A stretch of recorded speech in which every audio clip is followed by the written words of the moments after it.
Usually when we talk about solving a problem, there's this underlying expectation of mechanical precision. Right, like we want a quick fix. Exactly. Like if your car starts making this strange grinding noise, Yeah. the mechanic doesn't just guess. No, they plug a diagnostic computer right into a port under the dashboard. Yeah, they read a specific error code, Mm. they point at the engine, and they tell you, hey, it's the alternator. It's either broken or not broken. The parameters are visible. Completely visible. The solution is categorized, and we get this clear map with a big red X marking the issue. But, well, welcome to the deep dive. Because today, our mission is to unpack a space where that diagnostic machine is just completely useless. Total useless. We're talking about the overwhelming mental landscape of modern life. And our source material today is not, some clinical psychology textbook. No, and it's not a peer-reviewed neurological study either. Right. We are pulling our insights from this fascinating, deeply evocative piece of contemporary literature. It's titled Through the Veil of Illusion. And the contrast there is so perfect for this exploration. I mean, between our desire for that mechanical certainty and the actual reality of our internal lives. It's a huge gap. It is, because when the engine of your mind is sputtering, right? Like when you feel that low-grade, constant hum of anxiety. Oh, I know that hum. We all do. Mm-hmm. But there's no USB port to plug into. We're dealing with an internal environment that is just inherently murky. Yeah, like we operate inside this thick, suffocating fog, but we're trying to apply engineering solutions to a psychological atmosphere. Which just doesn't work. Not at all. And that atmospheric metaphor is crucial because of the specific lens our source material uses today. But I actually need to make a massive clarification before we go any further. Oh, right, about the author. Yes. So the author of this text writes under the pen name Poetic Mindfulness, and they utilize the structure and spirit of classical poetry. Which can throw people off. Exactly. Mm-hmm. Because for a lot of people, the phrase classical poetry instantly conjures up these images of ancient history. Like someone with a long white beard sitting on a misty mountain 1,000 years ago. Right. Someone completely disconnected from reality. But this author is a living, breathing, contemporary creator. They are navigating the exact same chaotic, hyper-connected, notification-driven modern world that you and I are. That distinction changes everything about how we engage with the text. It really does. Yeah. We aren't treating this as some archaeological artifact. We aren't trying to decode the past. No, we're looking at a modern individual who deliberately chose this ancient, highly disciplined linguistic form to dissect very modern, unstructured anxieties. They're essentially using that enduring framework of classical observation to analyze the psychological fallout of, the digital age. The modern workplace, our current societal pressures, all of it. Right. So our goal for this deep dive is to use their work as a psychological roadmap. A way out of the fog. Exactly. We want to trace the path from that heavy, disorienting fog of modern anxiety, push through the specific illusions society constructs for us, and hopefully arrive at a state of genuine, crystal clear inner peace. Which sounds ambitious, but it's very practical. It is. So if you're listening to this right now, I want you to consider the invisible weight you're carrying today. Just think about it for a second. Maybe it's the dread of an upcoming performance review, or the exhausting pressure to maintain this curated image. Or the financial anxiety that just hovers over your long-term plans. We are going to deconstruct those weights. And the poem actually opens by establishing this exact environment. The line is, "Through drifting mist, with measured steps I tread." That drifting mist is such a brilliant articulation of cognitive dissonance. Yeah. Yeah, and background anxiety. In our current context, this mist represents the habitual thinking loops we get trapped inside. Oh, like the internal confusion we wake up with. Exactly. And all those unseen attachments that dictate our behavior without our conscious consent. It's really the ambient noise of modern existence. Let me drill down into the mechanics of that mist for a second. Because mist is fundamentally just water vapor, right? Yeah. It lacks any solid substance. You cannot grasp it or physically push it away. It just slips right through your fingers. Yeah, but if it becomes dense enough, it entirely obscures reality. I mean, it causes massive pileups on the highway because it completely warps your perception of distance and consequence. Wow, that's a great way to look at it. The mist in our minds operates the exact same way. Yeah. It's composed of these invisible illusions that feel incredibly solid when we're inside them. And they end up dictating our major life choices. Exactly. Yeah. So to understand how those illusions dictate our choices, we really have to look at the psychology of what we'd call identity enmeshment. The thickest part of this modern mist is the relentless pursuit of external success. Yes. Specifically, how we've allowed our intrinsic human worth to become inextricably linked to our economic or social output. It's so deeply ingrained. It is. We've engineered a culture where the question, who are you, is almost exclusively answered by stating what you produce. Or how you are perceived by some quantifiable metric. Like, I see that constantly. It's this pervasive belief that security is always just, one milestone away. Right. If I just get there, I'll be fine. Exactly. Yeah. We tell ourselves that if we secure that specific promotion, or if we cross a particular salary threshold, Or get a certain level of social media validation. yeah, then the underlying anxiety will finally dissipate. We just outsource our self-esteem to algorithms and corporate hierarchies. We cling to these transient labels, the VP of marketing, the startup founder, the honor student, And we fuse our entire sense of self to them. which is incredibly dangerous. The danger of that fusion is profound. Okay. Because from a neurological standpoint, the brain operates as an energy conservation machine. It wants the easiest path. Right. It naturally gravitates towards certainty because ambiguity requires massive amounts of cognitive processing power. That makes a lot of sense. So external metrics like bank balances, job titles, follower counts, they're quantifiable. They offer this highly efficient, low-energy shortcut to feeling secure. So it's literally easier for my brain to say, I have a six-figure salary, therefore I have value. Exactly. It requires far less psychological heavy lifting than genuinely grappling with your internal worth.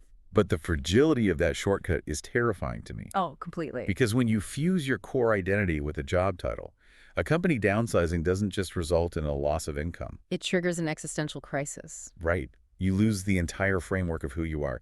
The mist convinces you that the costume you wear to work is actually your skin. And that fear of losing the costume drives the next layer of illusion, which is the desperate, exhausting attempt to control the future. Because you have to protect the costume. Exactly. If my entire identity is tethered to external variables, I am biologically compelled to try and control those variables. I have to micromanage my career trajectory. I have to perfectly curate my public image and anticipate every possible negative outcome. Which just sounds so exhausting. It leads to chronic systemic anxiety. Because the fundamental nature of the future is that it cannot be controlled. Which brings us to, the ultimate behavioral manifestation of this anxiety. Perfectionism. Oh, yes. Perfectionism. We culturally reward perfectionism. We treat it like this commendable character flaw. It's the classic humble brag in a job interview, right? My biggest weakness is that I just care too much. I'm a perfectionist. Right. We wear it as a badge of honor. But looking at it through the lens of this mist, perfectionism is the most insidious illusion of all. It's a survival drive mapped onto abstract societal concepts. Because perfectionism is a moving target designed to keep you exhausted. It never ends. No, it relies on the illusion of a final, static state of flawlessness that simply does not exist in nature. The closer you get to the perceived goal, the further the goalposts are pushed back. You might get the promotion, but then what? The perfectionist mindset immediately dictates that the execution was flawed or that a new, higher peak must now be conquered. You never get to rest. You deny yourself any psychological rest because the standard of perfect is entirely subjective. And it's perpetually escalating. Think about the physical act of looking through a social media filter. Okay. You open an app, and an algorithm instantly smooths your skin. It alters the lighting, and it presents this cinematic, idealized version of your face. Right. And you consume that image so frequently that your brain actually begins to register it as the baseline. Like that becomes the new normal. Yes. Then you accidentally open your phone's front-facing camera without the filter. Oh, the worst feeling. And you experience a literal shock of horror at your actual unfiltered reflection. The mist is the filter. That is so true. We have lived inside these curated illusions of success and control and perfection for so long that reality feels jarring. It feels unacceptable. That analogy perfectly encapsulates the cognitive distortion. We become alienated from our own unedited humanity. Which forces this deeply, deeply uncomfortable question. If you are listening, I really want you to think about this. Yeah. If we strip away the filters, if we remove the job titles, the bank accounts, the relationship statuses, and the social media profile, Oh, a thing external. is the person left standing there the actual authentic self? Or have we spent so much time navigating the mist that the core self has just atrophied? Confronting the potential atrophy of the self is the necessary catalyst for change. The ambiguity of asking, who am I without these metrics, is terrifying to the human brain. We hate ambiguity. We do. We prefer the false security of the mist over the vulnerability of the unknown. Even if the mist is making us miserable. Exactly. However, acknowledging the mist, admitting that your vision is obscured and that the metrics do not equal your essence. That's step one. It is the absolute prerequisite for finding your way out. Okay. You cannot navigate a psychological fog if you're stubbornly insisting that the sky is clear. You have to accept the reality of your disorientation before you can begin to correct it. So once we acknowledge that we are wandering through a mist of our own making, we need a methodology for clearing it. Which brings us to the next phase of the author's roadmap. The inner alchemy. Yes, the poem outlines a specific mechanism for this. It states, quote, "Through inner alchemy, self-attachments shed. I sweep away all dust, the path of insight cleared, and gather spirit inward to its primal abode." The term inner alchemy is incredibly loaded. It requires immediate demystification. Yeah, because historically, alchemy conjures up this imagery of esoteric magic, medieval laboratories. The literal transmutation of base metals into gold. Right, turning lead into gold. But in the context of contemporary psychological growth, we have to firmly strip away any mystical or supernatural connotations. Inner alchemy is a deeply pragmatic, often arduous process of psychological processing. So we are not talking about casting spells here. Definitely not. We are talking about the deliberate, conscious transmutation of our emotional states. It is the process of taking the raw, heavy lead of our anxiety, our knee-jerk reactions, and our deeply ingrained biases. And putting them through the fire. Exactly. Putting them through the fire of self-reflection to forge the gold of emotional maturity and clarity.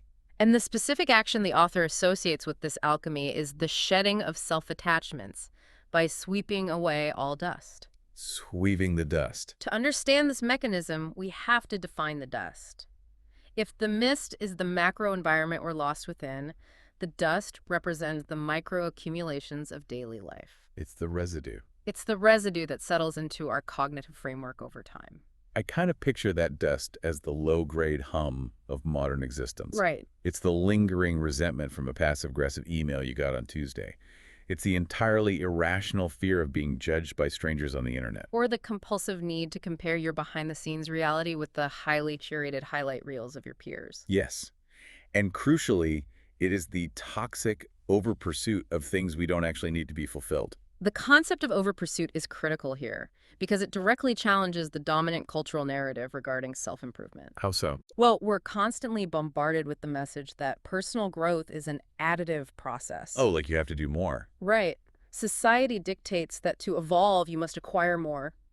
Read 50 books a year. Learn a new language. Launch a side hustle. Optimize your morning routine. Expand your professional network. Accumulate more specialized knowledge. It never ends. Exactly. The modern self-help industry operates almost entirely on the premise of accumulation. If you're unhappy, it must be because you lack something. A skill, a habit, a product. But this poem proposes a radically different, really counterintuitive paradigm. It does. True inner growth. The path to finding that primal abode or authentic core is not about addition. It's a process of ruthless subtraction. Subtraction. It requires us to shed past behavioral loops and release the burdens we've just passively accumulated over the years. And growth through subtraction is incredibly difficult for the modern mind to accept. Why is that? Because our economic systems are built on infinite linear expansion. But psychologically, adding more tools to a broken system doesn't fix the system. It just makes it heavier. It merely increases the cognitive load. Okay, let me frame this using a digital analogy, because I think this hits home for a lot of us. Sure. Imagine your brain operating like a computer's web browser. The cultural narrative tells you that to be more productive and happier, you need to upgrade your hardware. Buy more RAM. Yeah, increase your processing speed. But the actual problem isn't the hardware. The problem is that you have 150 tabs open simultaneously. Oh, absolutely. You have a tab running in the background replaying an argument you lost 3 years ago. Yep. You have tabs open tracking the social dynamics of people you haven't spoken to since high school. Wow, yeah. And you have these heavy, unclosed tabs running the outdated expectations your parents placed on you when you were a teenager. And the system is crashing. Not because it lacks power, but because its resources are entirely consumed by unnecessary background processes. The fan is spinning, The battery is draining, and the active window is freezing. Exactly. So inner alchemy is not purchasing a faster computer to handle the chaos. No. Inner alchemy is possessing the self-awareness and the courage to manually examine those open tabs. And click the X on the ones that are draining your life force. Sweeping the dust is the act of cognitive closure. But the difficulty lies in the fact that clicking the X requires active intention. You can't just passively let it happen. Right. You cannot passively shed attachments. You must notice the tab, acknowledge that it is consuming your energy without providing value, and consciously decide to close it. Which is hard. It is.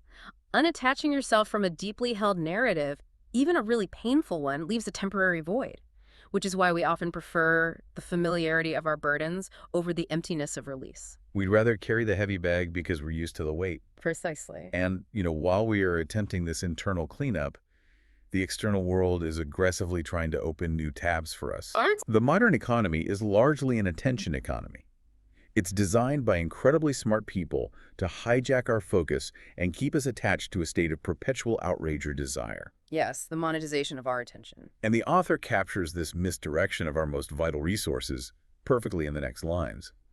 They write, "The marquise pearl and jade on sparrows lightly cast, while ancient tones through silent halls forever last." The imagery of the marquis casting pearls and jade at passing sparrows is one of the most profound metaphors for modern attention displacement I've ever heard. It's so vivid. Consider the absolute absurdity of the action. You have an individual holding irreplaceable, priceless jewels, and they're choosing to use them as gravel to throw at common fleeting birds. When we map that onto our daily behavior, the implications are staggering. Because the pearls and jade are not physical wealth. No. They represent our most finite, precious resources, our inner peace, our capacity for deep focus, our emotional bandwidth. In our literal time on Earth. Yes, these are non-renewable assets. Once you spend them, they are gone. And the sparrows represent the trivialities that consume those assets. What's a modern sparrow? A sparrow is a petty argument in the comment section of a news article. Oh, yeah. A sparrow is the hour spent agonizing over a minor, completely inconsequential typo in an email that has already been delivered. Guilty. A sparrow is the exhausting mental gymnastics of attempting to control the opinions of people who have no actual bearing on your life. We just hemorrhage our emotional wealth on these fleeting irritations. Like you get cut off in traffic by a careless driver. That's a classic sparrow. That driver is in your reality for perhaps 5 seconds. Yet we will take a priceless pearl of our inner peace and hurl it at them. We sit in the car fuming, we allow our blood pressure to spike, our cortisol to flood our system. And our entire morning is ruined by an event that is already over. Why do we do that? Well, we do this because evolutionary biology wired our brains to prioritize immediate moving threats, the sparrows, over static internal states. So we're biologically biased toward the distraction. Right. Furthermore, participating in outrage or frustration feels active. It provides a false sense of empowerment. Oh, interesting. Being angry at the driver feels like you are doing something about the situation, whereas simply letting it go feels, to the ego, like a passive surrender. So being mad feels like productivity. Exactly. But this active engagement with sparrows distracts us from the second half of that stanza. While ancient tones through silent halls forever last. Right. If we're constantly throwing jewels at the sky, we completely ignore the architecture of our own minds. The silent halls represent the enduring truths of our authentic selves, that core identity that remains when we aren't performing for an audience or reacting to stimuli. And the ancient tones. Those are the actual values, intuitions, and wisdom that reside within those halls. The tragedy of modern life is not just that we are distracted, it is that we actively engineer distractions to avoid the silent halls. We flee from the silence. If there's a moment of quiet, like waiting in line for coffee, we immediately reach for our phones. We turn on the television, or we put on a podcast.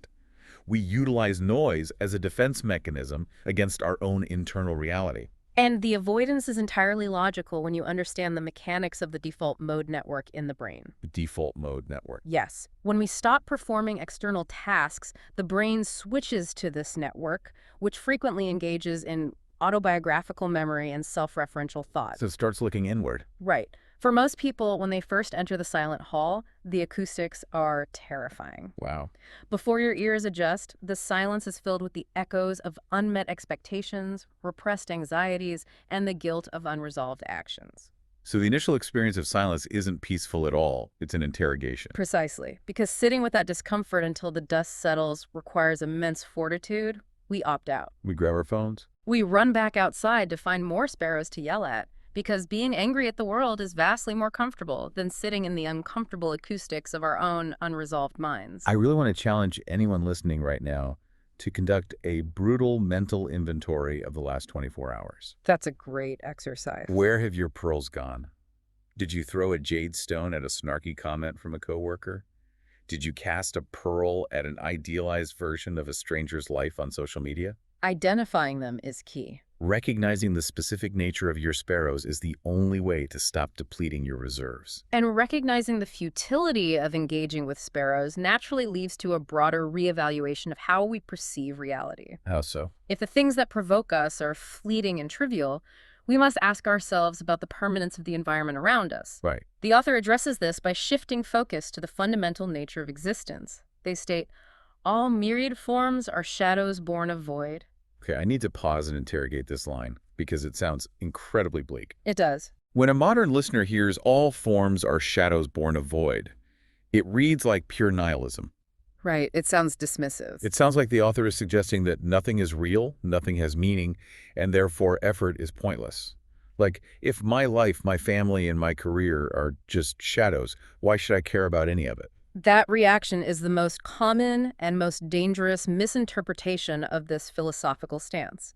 We must draw a hard line between nihilism and the wisdom of impermanence. Okay, explain the difference. The author is not denying the subjective reality of your experience. When you experience physical pain, it is real. When you feel love, it is real. All forms are shadows is an observation about the physics of reality. Physics. Yes, it means everything is in a constant, unstoppable state of flux. Like a shadow. A shadow never remains static. Exactly. Its length, its depth, its orientation, they change entirely depending on the position of the light source and the shape of the surface it falls upon. Exactly. External environments, emotional states, physiological health, and economic circumstances are not permanent structures. They are fluid processes. A shadow is real, but it's not solid. Right. When you deeply internalize this concept, it ceases to be nihilistic and becomes a massive stabilizing force. See, I'm struggling to reconcile impermanence with stability. Why is that?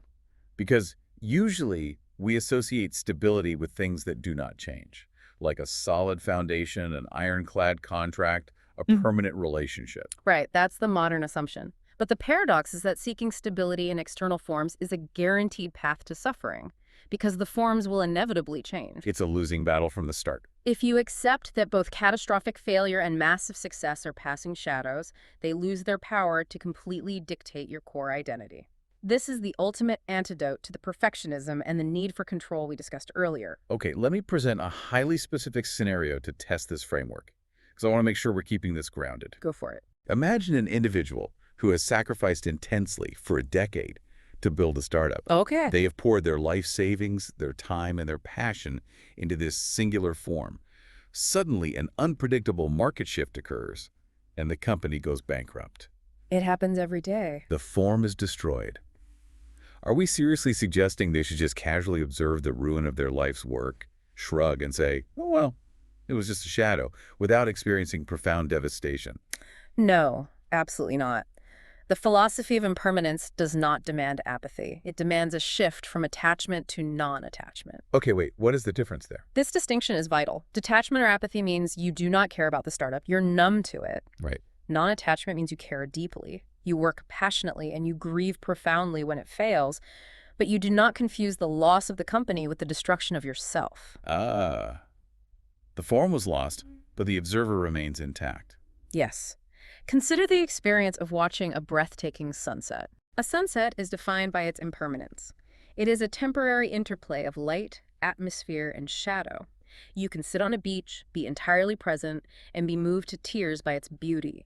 You are fully engaged. Right, you care about the sunset. But you don't frantically attempt to capture the sunset in a box to prevent the sun from dipping below the horizon. Because you can't. You understand that the darkness is not a failure of the sunset. It is simply the next phase of the cycle. Wow.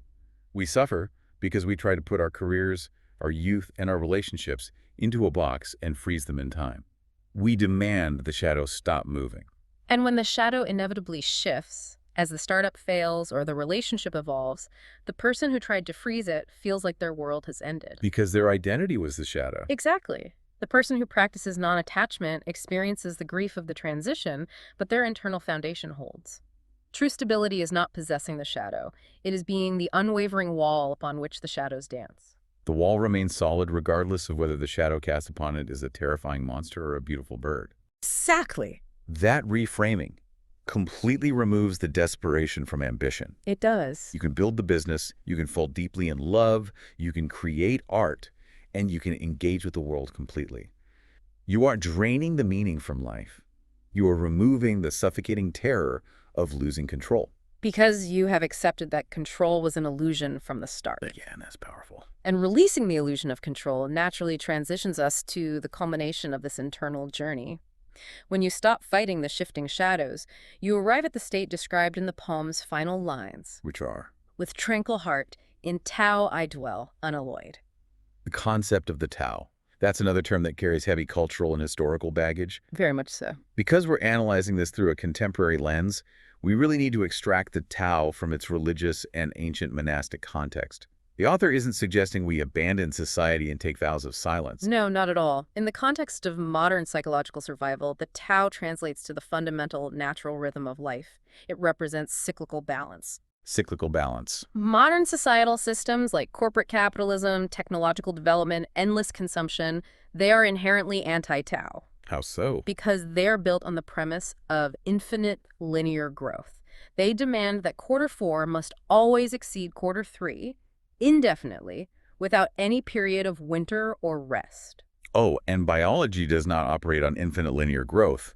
Nature operates in cycles of expansion, decay, rest, and rebirth. Right. We burn out because we are biological creatures forced to run on an anti-biological linear operating system. That is exactly why everyone feels so tired all the time. Dwelling in the Tao means recognizing this mismatch and deliberately maintaining your internal balance despite the external demands. It's the wisdom of aligning with reality as it is, rather than exhausting yourself trying to reverse the flow of the river. And the author uses the word unalloyed to describe this state. Unalloyed, like pure metal. Yes, an unalloyed metal is pure. It has not been mixed with cheaper, weaker elements.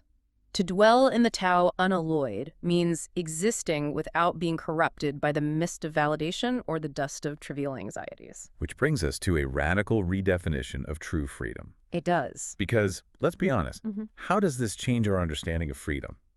The cultural fantasy of freedom is usually escapism. Oh, absolutely. It's winning the lottery, moving to a remote island, deleting all email accounts, and never dealing with a difficult human being ever again. Right, the off-grid fantasy. But escapism is just another form of avoidance. Really? Yes. If you take an anxious, heavily enmeshed mind to a remote island, you will simply find new sparrows to throw pearls at. You'll start getting mad at the coconuts. Exactly.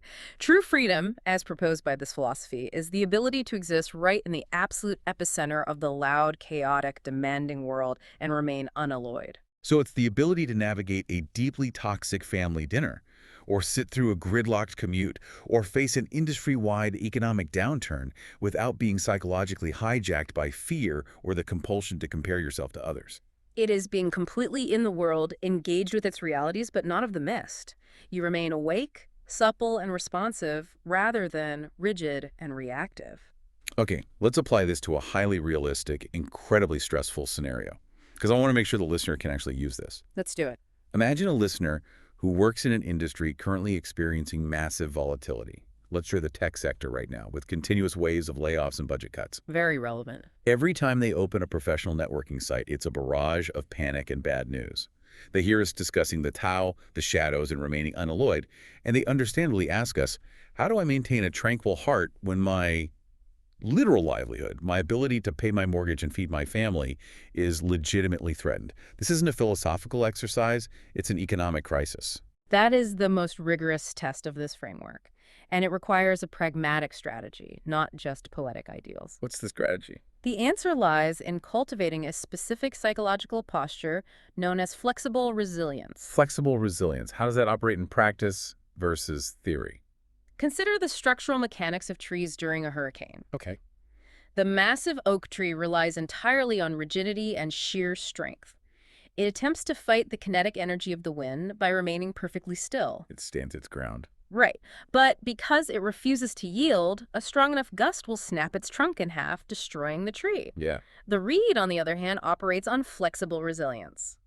When the hurricane hits, the reed bends completely flat, submitting entirely to the reality of the wind. It doesn't fight the storm. But the moment the pressure drops, the reed utilizes its internal elasticity to pop right back up unharmed. Wow. So the oak tree is destroyed by its own resistance, while the reed survives through adaptation. Exactly. For our listener-facing industry layoffs, attempting to be the oak tree means frantically trying to control macroeconomic forces. Oh, like spending hours doom scrolling. Yes.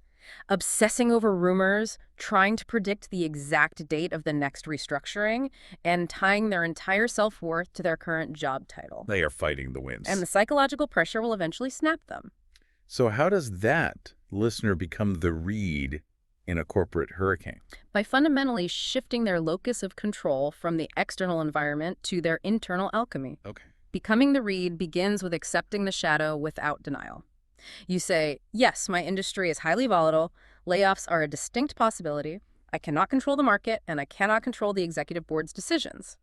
You submit to the reality of the wind. You stop resisting the facts of the situation. Then you actively stop throwing pearls at sparrows. Meaning? You make a conscious decision. I will not spend my finite energy absorbing the collective panic on LinkedIn. I will not participate in toxic rumor-mongering at the water cooler. You conserve your energy. Finally, you focus exclusively on what you can control. You update your resume, you quietly upskill, you manage your finances conservatively. And most importantly, you recognize that your intrinsic value as a human being is entirely independent of your employment status. Exactly. You decouple your identity from the corporate structure. You realize that even if the job is eliminated, the core self, the ancient tones in the silent hall, remains completely intact. You are not your salary. If a volatile market can dictate your internal emotional state, you are a hostage to the economy. Dwelling in the Tao means your peace is generated internally. But just to be clear, this doesn't mean you won't feel fear. No, this does not mean you will not feel fear, anger, or stress. You are a biological organism facing a threat. But flexible resilience ensures that those emotions flow through your system like passing weather, rather than becoming a permanent, destructive identity. That represents a massive paradigm shift in how we process reality. It does. However, understanding a philosophy intellectually is only half the battle. If we don't provide a mechanism for applying this, it just becomes intellectual entertainment. Right, it has to be practical. We need to transition from the theoretical to the intensely practical. How does the listener build the muscle memory required for flexible resilience? The translation of these profound concepts into daily life requires a structured, repeatable action. We must establish a protocol for the inner alchemy we discussed earlier. Well, I want to introduce a highly actionable micro-practice based on everything we've covered today. I love this. We will call it the mist clearing routine. And the best part is, it doesn't require a meditation cushion, it doesn't require an hour of silence, and it doesn't cost anything. Perfect. It takes roughly 3 to 5 minutes, and it is performed in bed right before you attempt to sleep. The timing is critical there because it intercepts the brain's transition into the sleep cycle, preventing the consolidation of negative emotional data. Exactly. So how is the routine structured? When you lie down and close your eyes, you initiate a conscious, non-judgmental review of your day. Now, you are not creating a to-do list for tomorrow, and you are not agonizing over mistakes. You're just observing. Right. You are acting as an objective observer, scanning your recent memories specifically to locate the dust. The microaccumulations of cognitive load. Exactly. You scan through the timeline. Perhaps at 10 in the morning, a colleague spoke over you in a meeting, and you felt a sharp spike of resentment that you suppressed. That is dust. Right. At 2 in the afternoon, you saw an update about a rival's success and felt a sinking sensation of inadequacy. Dust. Yep. At 5 o'clock, you spent 20 minutes paralyzed over the phrasing of a simple text message. Dust. The objective is to identify the precise moments where the mist thickened and you lost contact with your authentic self. Once you identify a specific instance of dust, you engage in a deliberate visualization. You actually imagine the sweeping action mentioned in the poem. You mentally visualize taking a broom. Yes, and sweeping that specific emotional residue out of your psychological space. You pair the visualization with a definitive internal statement. Something like, that event was a passing shadow. It is over. It no longer belongs to me, and I refuse to carry it into my sleep. You are actively engaging the brain's neuroplasticity here. By visualizing the removal of the stressor, you are communicating to your amygdala that the threat has passed, allowing the nervous system to downregulate. You are manually closing the browser tabs. Yes. The second phase of the practice is equally vital. After you have swept the dust, you must consciously reclaim your pearls. The energy retrieval phase. Yes. You recall the sparrows you engaged with, the traffic argument, the internet debate, the rumination over an unchangeable event. All that wasted energy. You visualize that precious finite energy out in the world, and you deliberately pull it back into your center. You state internally, my focus and my peace are too valuable to leave scattered on the highway or in an email thread. I am calling my energy back. You are literally gathering your spirit inward to its primal abode. But I'll be honest, the psychological resistance to this practice will be high at first. Oh, absolutely. The ego feels validated by holding on to grievances, so letting them go feels like a defeat. Right, you want to stay mad. However, executing this routine creates a necessary, impenetrable boundary. Modern life is devoid of natural boundaries. We bring our work anxiety into our living rooms and our social media comparisons into our beds. The mist-clearing routine constructs a firewall between the external productive self and the internal resting self. If you leave the system running all night processing the garbage data of the day, you wake up exhausted. But if you implement this firewall, you allow your system to genuinely reboot. You start the following day from a baseline of unalloyed clarity. You will inevitably encounter new dust the next day because you exist in reality. But the dust will not have the opportunity to calcify into a permanent, debilitating crust. You transition from being a passive victim of the mist to an active manager of your internal climate. It's incredibly empowering. Let us zoom out and synthesize the massive arc we have navigated today. We began with a profound piece of contemporary literature by Poetic Mindfulness, a creator exploring the exact same noisy, algorithm-driven world that we inhabit. We utilize their classical framework to dissect the suffocating mist of modern illusions. The neurological trap of identity enmeshment, the moving goalposts of perfectionism, and the exhausting pursuit of external validation. We examine the necessity of inner alchemy, realizing that authentic psychological growth is fundamentally about subtraction, not addition. It is the courage to manually close the heavy background processes draining our cognitive load. We confronted the absurdity of our daily attention allocation, recognizing how frequently we cast our irreplaceable pearls at fleeting, inconsequential sparrows. We learned to sit with the initial discomfort of the silent halls to reconnect with our ancient tones. We explored the deep wisdom of impermanence, understanding that accepting all forms as passing shadows is not a surrender to nihilism, but the ultimate strategy for achieving unbreakable stability. And finally, we dismantled the fantasy of escapism to redefine true freedom.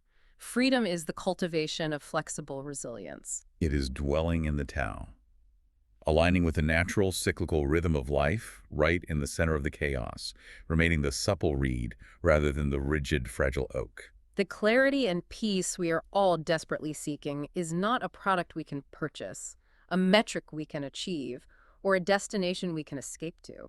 It is the baseline reality that emerges the moment we stop fighting the shadows, stop throwing our energy at sparrows, and take responsibility for clearing our own internal dust. The peace has been waiting in the silent halls the entire time. The framework is complete. The application is up to the individual. As we conclude this deep dive, I want to leave you with a final provocative thought to carry with you. We open by discussing the desire for a diagnostic machine that clearly categorizes our value and our flaws.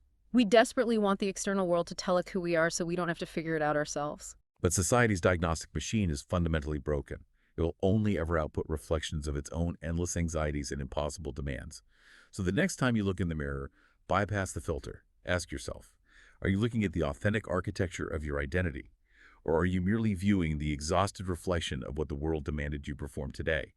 And if the external world suddenly stopped looking, if the metrics vanished, the mist evaporated, and there was no audience left to appease, who would you choose to be?